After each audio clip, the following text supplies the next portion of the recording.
My 2004 Honda Civic wheel bearing replacement video. You guys hear this noise? Hopefully you can hear that hum. This is going to be a real fast-paced instructional style video, just giving you an overview on what's involved replacing the front wheel bearing. As you heard that groaning noise, this is what causes that noise. Now you do have to figure out which side's making the noise, and there's a few methods to do that. But the most reliable is to jack up the vehicle and spin both sides and listen with your ear which one's louder, or if it's not making too much noise, you can get on the back of it with a stethoscope, which looks like this right here. Put that on the back side, and I'll show you where. If you just put that on the back of each hub, like right here, on each side, you'll be able to verify which side is making the noise. And before we dive in, I do want to say this is a job you're better off just paying a shop to do it if you don't have a decent set of tools in a garage. And you also need a H-frame press like this to be able to press the bearing out. There are other tools you can use and buy, like a hub tamer, but really the best way is just using the press. All right, so go ahead and get your vehicle jacked up using your preferred method. I went ahead and set the parking brake, jacked it up using the floor jack on the jacking point. Put another jack stand under there just as a spare in case, and then you zip the 4 19mm lug nuts off and remove your wheel. You're now going to take some rust penetrant spray like WD or PB Blaster. Spray here, these screws, these bolts, this bolt here on the brake hose, and if you have an ABS sensor, you're definitely going to want to hose that one down. Luckily, this car doesn't have an ABS sensor. And also down beneath on your lower ball joint nut right there. Hose those down. Now remove your rotor screws, which using a hand impact like this works well. You just put that on there, give it a little tap-a-roo, and they should loosen up if they're not seized. Zip off the 32mm axle nut. And then remove this 12mm bolt on the brake hose, and go in your car, spin the steering wheel so that the wheel's turning right to give you some room on the back of this caliper, and remove your caliper bracket bolts. Try to get you a view of those. Those should be 17mm. One right here and one down on the bottom. And then take your caliper off and hang it somewhere with a bungee cord, just like that. Remove your rotor. You might have to hit it a couple times throughout here, but make sure not to hit the studs or hammer on the braking surface. You might want to also shoot some rust penetrant inside here when the nut's off, because sometimes the splines will get seized up too. And so right now is a good time to check if those are seized up, which this one's not. You can hit the end of this just because it's, the threads aren't all the way at the end, so you can hit that with a hammer and not worry. And now remove both strut bolts. You can use a 19mm wrench and then a 22mm socket on the nut. Zip those off.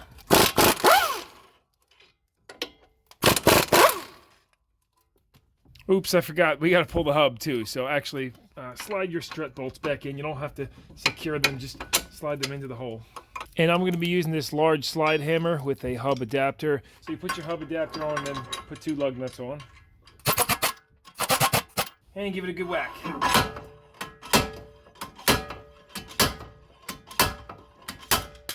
There we go. Then you can pop the strut bolts back out. And then remove the 17mm castle nut from the lower ball joint. You will have this little cotter pin in there. Very easy to pop those off. Once you get that castle nut loose, there's a taper fit in here, which can be a little stubborn. So you could use a pickle fork to break that, a ball joint separator. You could hit right here with a hammer. But this covers a little bit in our way, this back shield. So hose this all down with rust penetrant first, and actually where this retaining ring is too, might as well hit that right now too. And then remove 1, 2, 3 Phillips screws. 2 of them came out fine. Using a number 2 bit on my hand impact, and one of them I had to heat up a little bit and use a pair of vice grips to get. Now I'm gonna have to clean some of this rust around here using a razor wheel like this, because this plate doesn't want to come off. And granted, guys, you could probably do this job without removing the plate, but might as well, right? If it comes off, it definitely makes the job easier. And now we have plenty of access to hit this lower control arm right here. One couple good whacks should take it off. There it goes. And we have the knuckle removed from the vehicle now. We can go press out the bearing and press the new one in. All right, next day we're ready to do this, and your first step is going to be getting the bearing race off of the hub. Now you can get a bearing kit with a new one of these, but I like to just use the factory OEM ones. It's good steel, made in Japan too. So what you're going to do, here's a look at what this race looks like. You are going to take a cutoff wheel like so, and cutter on an angle like that. Put a slit across, making sure that you don't cut through. You just cut down a little bit. And then you take an air hammer with a chisel on it. Make sure you always wear safety glasses and earmuffs when you're doing this stuff, especially with these bearing races, because they shoot shrapnel like crazy. Or you could use a cold chisel and a hammer too, but once you cut this, you are gonna split that and then pop this race off. Should look something like that, and if you go through a little deeper, don't worry, it's not gonna matter if you put a nick in this. Then give her a whack. You can tap it the rest of the way off with the air hammer, and then you see that ring has split, so good to go. I did put the tiniest little nick in there too, but again, no big deal. And in case you're wondering what this ring is, it's just 1/2 of the bearing, the inner race. Now we got to take this retaining ring out, so I recommend hitting it with rust penetrant again, and then going around the whole thing with a hammer just to give some vibration and allow that penetrant to soak in. Not too hard, you're just tapping. And then take your snap ring pliers, put them on internal rings, and boom, if you're lucky, it will just squeeze out like that. Now, if it's not coming out, you might find it necessary to get a chisel. This is not a chisel, but whatever the case, a punch or chisel, and get behind it and give it a few taps to get it unseated. You can see this one that's not the case though. Make sure you wear safety glasses when you're working around these, because they can fly out and take an eye out easily. That one came out, cool. All right, now we're gonna press the bearing right here, coming out this way, and so you have to support it on this outside or right here. Sometimes you can use an old outer race from a bearing, works good, but I'm gonna just place it right flat on here to break it loose first. Once you got enough spacers in there, go ahead and press it until it snaps. There it goes, all right. So once it starts moving, you can keep going until it stops, so you feel it stop. You see it's pressed out till it's flush with the knuckle, so now I'm just going to support it on the outside with these V-blocks. All right, I got those blocks just barely kissing the rim. The reason I didn't do that in the beginning is because when you initially break it free, it's a lot of force, and that probably wouldn't hold. And push it the rest of the way out. I feel it's already bent. Boom, there is the bearing. And let's see what this inner race looks like. That's probably the one that was making noise. Oh yeah, see there was some rust, and once you get any rust and pitting on this surface, that's when you start getting the bearing noise. And now before we go pressing the new bearing in, go get a pick or screwdriver and clean the rust out of this retaining ring groove. Clean that up real good, and back here too, make sure there's no heavy rust back there. Clean this up and we'll be right back. Looks much better. And now before I press it in, I like to shoot a little bit of lubricant in there. Some guys like to put anti-seize in here too. It's not necessary at all. I'm just throwing that in so that to maybe prevent rust in the future and make it easier to come out. All right, now you're going to take the old bearing and place it on the back side here, and then put it on top of your blocks. Wipe your new bearing of any dirt, and make sure if it has a magnetic tone ring or anything, sometimes they are directional, this one's not, but if it had ABS sensor or something, you want to make sure you put that in the right way. So go ahead and place her on here, and now we can press it in. Now it's important to note, we never want to press on the inner race because that's going to put load on the balls. So you want to support it on the outer one. So what I like to do is grab an old race, which I keep a bunch in my drawer, and match that up with the bearing and use one of those. And boom, should look like that. Now some guys will tell you don't ever press with these because if they shatter, they could hurt you, and that is true. So they do sell special tools for doing this that aren't made out of like super high carbon steel like that. But I've been doing it that way for 15 years using old bearings, and that's just a little safety PSA, and you might want to just put a safety shield or get a proper kit if you want to be super safe about it. And now we can press that in, making sure that it sets itself up straight. Usually it's not a problem and they go straight in. Or if it's going crooked, you take it out and hit it with a brass mallet to center it up.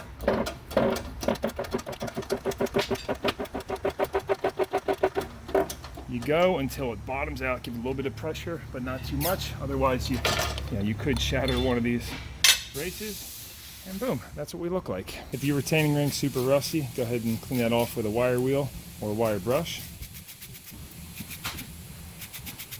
And then I like to hit it with a little anti-seize, just to make it a little easier on the next guy. and then drop the ring into place. It should spring out and fully seat. If it's not seating and you have to hit with a hammer, then you either didn't clean the groove good enough, or the bearing's not pressed all the way down, or there's something behind the bearing, like a little piece of metal or something that you didn't clean, and you got to make sure to take care of that. Don't just go hammering the ring into place. And now we can press the hub into the bearing. However, I forgot the steel shield at home, so I'm gonna have to do that when I get back home. But all right, here we are back home. Got the backing plate on, replaced the one stripped out bolt, which I had some old carburetor bowl screws, and those work good. When you're pressing this in, it's very important that on the back side you support from the inner race of the bearing. You don't want to support it here, because then it'll push this inner race out as that one's coming in, because these are press fit in. So you got to support it like so, and then push it straight in. I got it hand started, ready to go. And just push that all the way down until she bottoms out. There it is. A little extra pressure, and you're good to go. Oh, that's a little snug fit there. Make sure it spins freely, nice and smooth. All right, now we're going to slap this knuckle back on the car. Quite simply, reverse of removal with a few assembly tips. I like to check for any rust behind here and hit that with a wire wheel, make sure that's nice and flat, true, no grime there. And then I also like to put some anti-seize on there. That's optional. You don't have to don't put it on the threads, just right there. And let's see, torque specs. Okay, so 116 foot-pounds. This is what I found online, but 116 foot-pounds on the strut bolts. 134 on the axle nut, which you can put a pry bar. You can either put the wheel on and kiss the ground with it, or put a pry bar in between here to hold the hub from spinning. 40 to 50 foot-pounds on the lower castle nut, and you're basically torquing it so that you can get the cotter pin into the holes. And then 80 foot-pounds on the caliper bracket bolts, and 80 foot-pounds on the lug nuts. Let me slap it together. You don't have to use a torque wrench on everything if you're comfortable hand torquing things, but definitely on the axle nut, 134 foot-pounds. And then you want to take a punch like this, and a hammer, and tap in the locking nut. Now, a lot of times it's a good idea to replace this, but you don't have to, it's fine. All together, and before you put the wheel on, just make sure to double check that you tightened all the fasteners. You got your lower cotter pin in on the ball joint.